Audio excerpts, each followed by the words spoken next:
Part 4. The rise of the God Emperor. The Empire of Frosthaven then attempts to establish diplomatic relations with the Kingdom of Ireland, and thus, they attempt initiate diplomatic negotiations.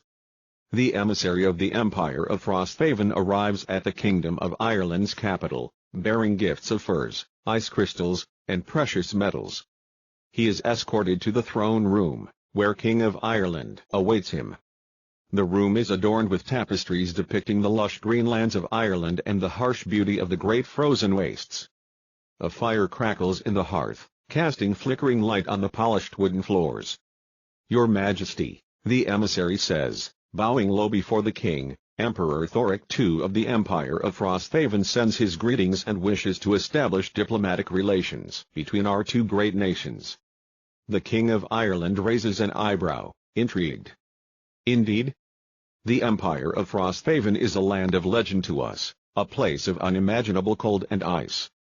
I must confess, I was not aware that you maintained relations with any other kingdoms besides your own."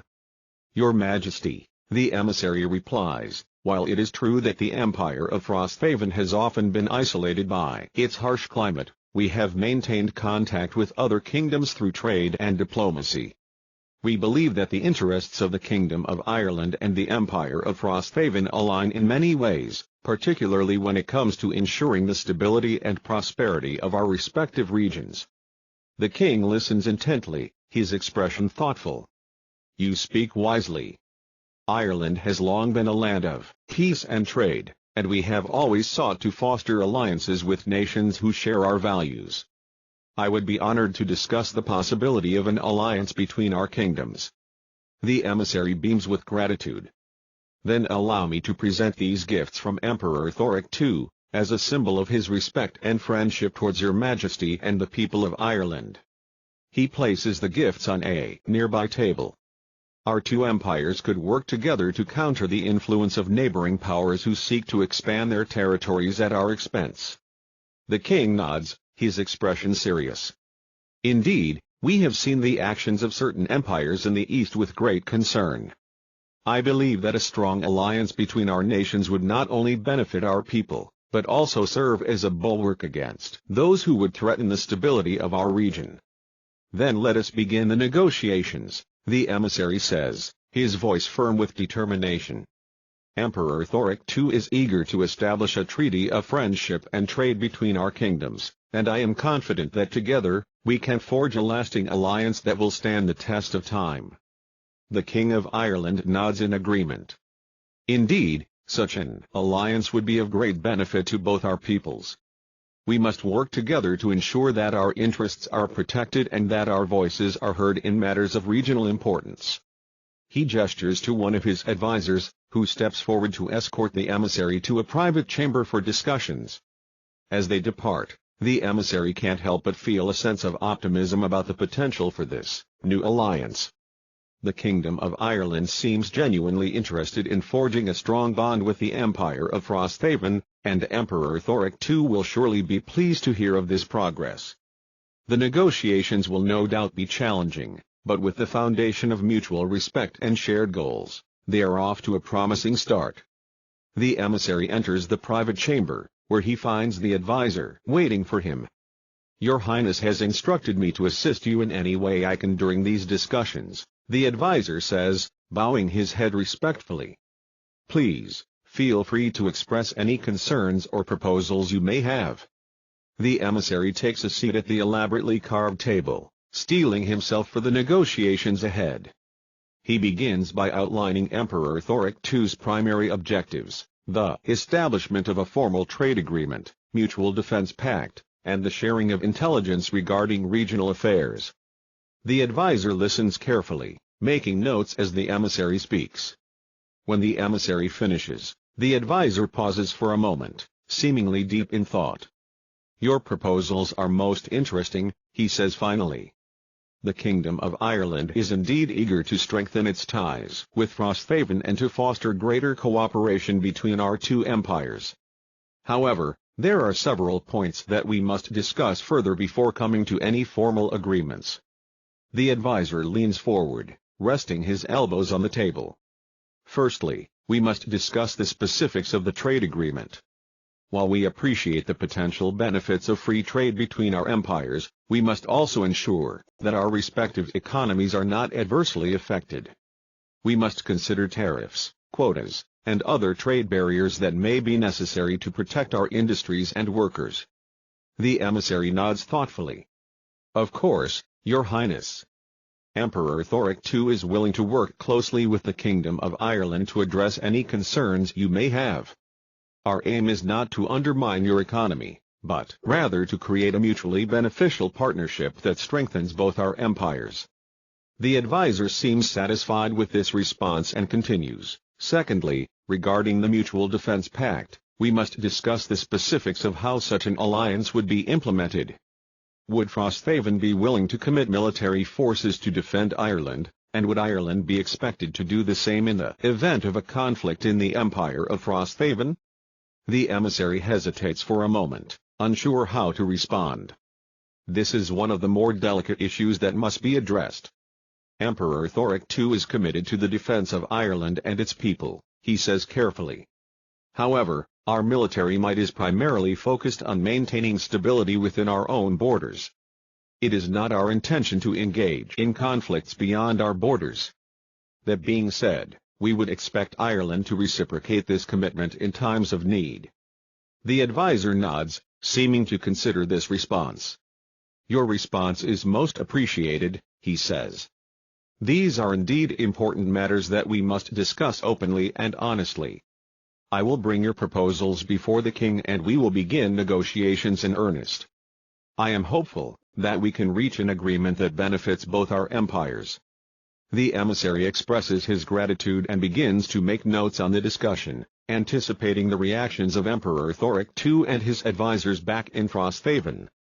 He knows that this is only the beginning of a long and arduous journey, but with the foundation of mutual respect and shared goals between their two empires, he is confident that they can forge a lasting alliance that will stand the test of time. As the days pass, the emissary continues to meet with various advisors and officials within the Kingdom of Ireland. Each meeting provides valuable insights into the kingdom's culture, history, and political landscape. He is particularly fascinated by the kingdom's strong ties to its Celtic heritage, which is evident in its art, music, and architecture.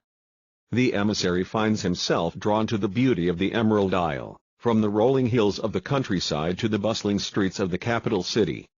One afternoon, he is invited to attend a grand feast hosted by the king in honor of his visit.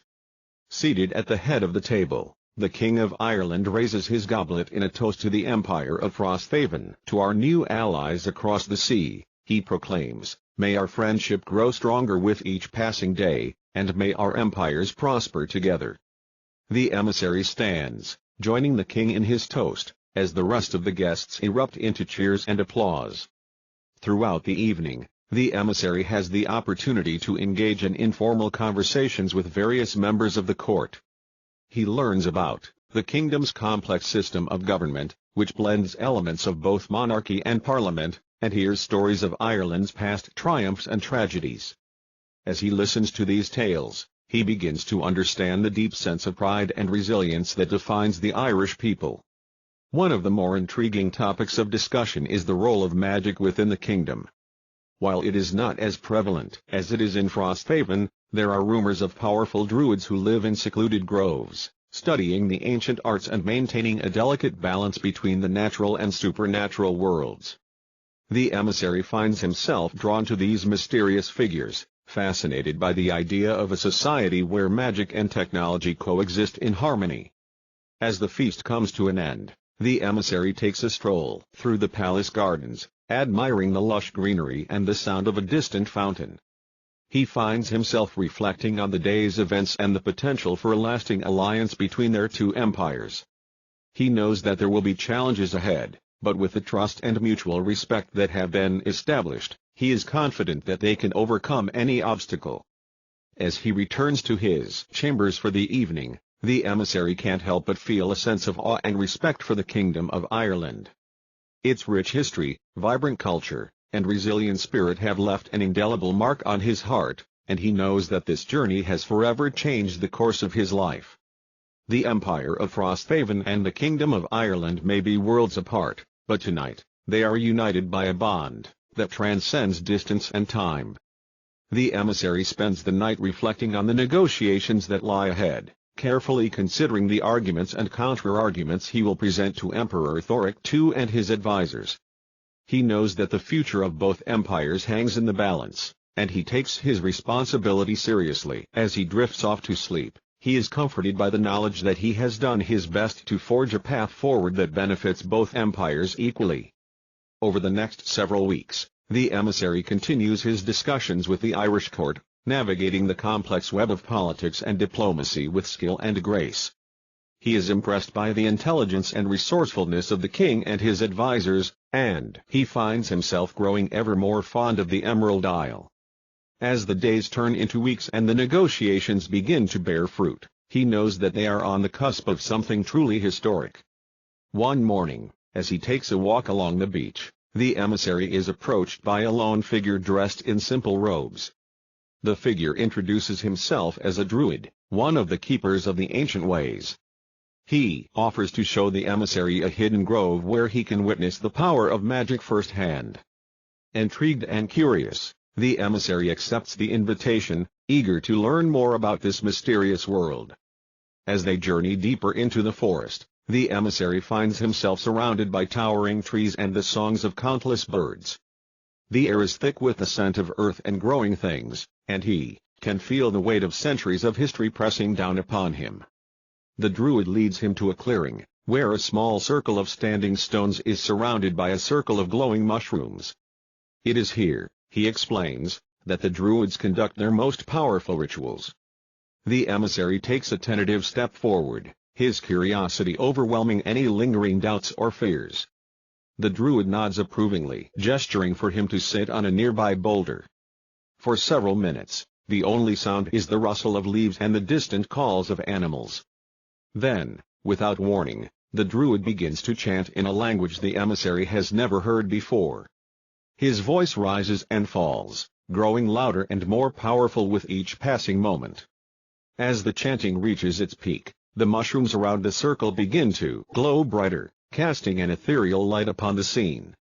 The air grows thick with mist, and the emissary feels a strange tingling sensation throughout his body. He looks up to see the druid standing atop one of the standing stones, arms outstretched to the sky. With a final, triumphant cry, the druid hurls a handful of glowing mist towards the heavens. As the mist dissipates, the emissary finds himself gazing up at a vision of breathtaking beauty. The clouds above have taken on the shape of a great dragon, its wings outstretched as if about to take flight. The image flickers and wavers, seeming almost alive, before fading away like smoke in the wind. The druid steps down from the stone, smiling enigmatically at the emissary. "You have seen but a small glimpse of our power," he says. "Magic is not something to be feared or dismissed. It is a part of our world, and it can be a force for good, if used wisely." The emissary nods, his mind reeling from the experience. He knows that he has witnessed something truly extraordinary, something that will stay with him for the rest of his life. As they make their way back through the forest, the druid continues to speak of the old ways, of the balance between the worlds of men and magic. The emissary listens intently, his curiosity piqued by the possibilities that such knowledge could unlock. Upon his return to the palace, the emissary finds that the negotiations between the empires have reached a critical juncture. He takes the stage, drawing on the wisdom and power he has witnessed during his time with the druid. His arguments are met with awe and respect, and it becomes clear that his experiences have given him a unique perspective that none of the other emissaries possess. The king, impressed by the emissary's newfound insights, asks him to stay and serve as an advisor during the final stages of the negotiations. Together, they navigate the treacherous waters of politics and magic, striking a delicate balance that pleases both empires. The treaty they forge is one of mutual respect and cooperation, with provisions for the preservation of both human and magical heritage. As the days turn into weeks and months, the emissary finds himself becoming increasingly immersed in the world of magic and its history. He studies ancient texts, learns arcane languages, and practices the rituals of the Druids, slowly earning their trust and respect. He becomes known as a man who straddles the divide between the mundane and the magical, and his counsel is sought by kings and queens alike. The Empire of Frosthaven then attempts to establish diplomatic relations with the Kingdom of Portugal. The emissary is once again chosen for this important mission, as his unique perspective and knowledge of magic make him an invaluable asset. He travels across the vast ocean, navigating treacherous waters and unfamiliar lands before finally reaching the kingdom. The contrast between the lush, green forests of the Emerald Isle and the dry, arid deserts of Portugal is striking, but the emissary finds solace in the fact that magic seems to thrive here as well, albeit in a different form. The King of Portugal, impressed by the emissary's previous achievements, grants him an audience immediately. The emissary takes this opportunity to share his experiences with the Druids and the balance they have struck between magic and humanity. The king listens intently, intrigued by the possibilities of such a harmonious relationship. He invites the emissary to stay and serve as an advisor, helping Portugal navigate the delicate balance between embracing magic and maintaining order. The emissary spends several months in the desert kingdom, learning about its unique brand of magic, which revolves around the harnessing of elemental forces. He discovers that the people of Portugal have a deep respect for nature, which they see as a manifestation of the divine. Magic, in their eyes, is merely a tool to help maintain the divine balance. He teaches them about the old ways of the Druids, and they in turn share their knowledge of elemental magic. Together, they create a new form of magic that harmonizes the two traditions. As news of this union spreads throughout the land, the emissary finds himself hailed as a hero and a visionary. He is granted audiences with queens and emperors from far-flung lands, all of whom are eager to learn from his experiences. He becomes known as the Archmage of the Emerald Isle, a title that carries great weight and responsibility. Emperor Marcus Aurelius then announces that a great war that will determine the future of Europe itself is fast approaching, and that the best course of action is to fully unify the Empire of Sanctity and the Holy Roman Empire together under the Empire of Sanctity to centralize power to prepare for the coming continental war. The people of the Holy Roman Empire, seeing the power of the elemental avatars and the Druids of Broceliande, accept Marcus Aurelius's proposal without hesitation. The two empires are united, and a new flag is raised, the flag of the Empire of Sanctity, bearing the image of an eagle clutching a sacred relic in its talons. Emperor Marcus Aurelius then has a ritual done in the forest of Broceliande, using all of the artifacts and the sacred relics centrally to attempt to fuse all of the magic, all of the artifacts, the avatar of the waves, the avatar of the winds, and the avatar of the dragonflight, and all of the druids and undead druids, and, most crucially, the sacred relic into himself, to become a godly being, a god emperor, and thus, the attempted ritual is started. As the ritual begins, the forest is engulfed in a cacophony of elemental energies, as the four elemental avatars are drawn toward the center of the forest, their power becoming increasingly unstable. The druids, bound by their oaths to Marcus Aurelius, chant ancient incantations, funneling their magic into the emperor himself. The undead druids, their eyes glowing with an unholy light, dance around a massive obsidian altar, their skeletal hands clutching ancient artifacts. The air crackles with energy, and a blinding light fills the sky. As the ritual reaches its climax, Marcus Aurelius's body begins to glow with a divine aura, and his form appears to shift, becoming larger, more imposing. The elemental avatars, their power now unified within the emperor, fuse with him, becoming part of his very essence. The druids and the undead druids, their minds linked by the relic, become an extension of his will. And then, suddenly, he is physically his normal self, but with a truly divine and omnipotent aura surrounding him. He is now the God Emperor of the Empire of Sanctity, the first and only mortal to ever ascend to such a position. His reign is eternal, his power unrivaled. The elemental avatars, the druids, and the undead druids serve him as his loyal subjects, their minds and bodies linked to his through the sacred relic.